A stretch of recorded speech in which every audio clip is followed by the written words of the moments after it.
As usual, we start the speed test with both the phones in airplane mode, connected to the same Wi-Fi network and no apps running in the background. Redmi Note 5 Pro can connect to 5 GHz networks as well, but for the sake of consistency, we're connecting them to the same 2.4 GHz network. Our Redmi Note 5 Pro has an octa-core Snapdragon 636 with 4 GB of RAM, while the Redmi 5 has an octa-core Snapdragon 450 chipset with 3 GB of RAM. There is a 2 GB and 4 GB variant for Redmi 5 as well, and there is a 6 GB RAM variant for the Note 5 Pro.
Redmi Note 5 Pro finished lap 1 with a time of 2 minutes and 29 seconds, while Redmi 5 did it in 2 minutes and 39 seconds.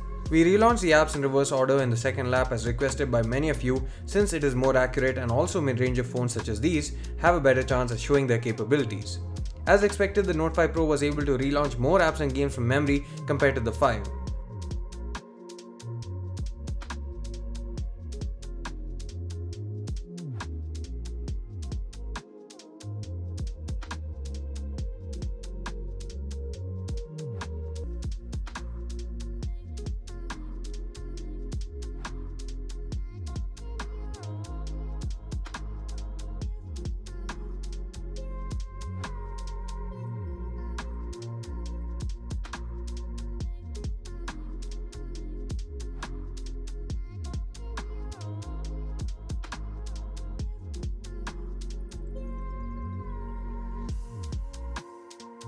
Redmi Note 5 Pro finished lap 2 first with a total time of 3 minutes and 32 seconds, while the Redmi 5 took 4 minutes and 26 seconds.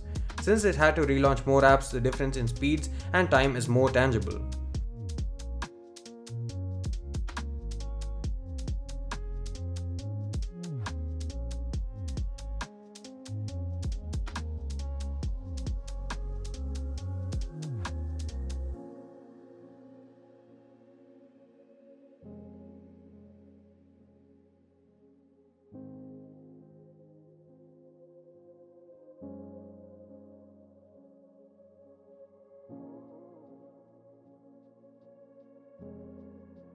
While these tests show the true power of phones, in day-to-day lives the phones won't be tested as much and may not be that much different in terms of speed.